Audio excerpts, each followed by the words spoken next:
আল্লাহ বলে, বন্ধু আপনি এবার বলে দেন, জান্নাতের কথা শুননা যদি আমার কোনো বান্দা মনে মনে ভাবে যে আল্লাহ কথা তো ভালো, জান্নাতে তো যাওয়া দরকার, যাইতে তো মন চায়, তা আমি যে পরিমাণ গুনাহ করছি হুজুর, যে পরিমাণ নাফরমানি করছি, আমি কেমনে যাবো?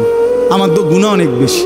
তা আল্লাহ বলেন, নাব্বি ইবাদি আন্নী আনাল গফুরুর রহিম। বন্ধু বলে দেন, বান্দা গুনাহ যত বেশি হোক কোনো অসুবিধা নাই, আমি আল্লাহ গফুর রহিম, আমি চূড়ান্ত ক্ষমাশীল, আমি চূড়ান্ত দয়াবান। আসমান পর্যন্ত যদি গুনাহ পৌঁছে যায়, কসম আল্লাহর আমি ওয়াদা দিলাম মাফ করে দেব। শুধু গুনাহ ছেড়ে দাও, আমার কাছে ফিরে আসো, চোখের পানি ফেলে মাফ চাও, আর করবা না, ওয়াদা দাও আমি 90 বছরের গুনাহ একসাথে মাফ করে দেব।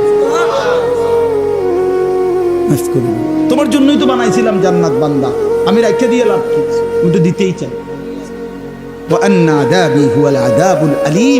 এই সর্বশেষ আল্লাহ বলছে যে হে বান্দা, এই দেখেন কথাটা শেয়াল ছেলেরা তোমরা বলো ভাই শোনো, শেষ কথা আল্লাহ তাআলা নবীকে বলছে, বন্ধু এতভাবে বললাম, জান্নাতের সৌন্দর্যের বর্ণনা দিলাম, আমি মাফ করে দিমু কইছি, হয় ফিরে আসলে মাফ, 90 বছর হোক 70 বছর হোক, আসমান পরিমাণ হোক, এরপরও আমি বলছি গুনাহ যদি ছেড়ে দেয়, আবার নতুন করে যদি আমার ইবাদত শুরু করে, আমি পিছনেরটা কি করে দেব?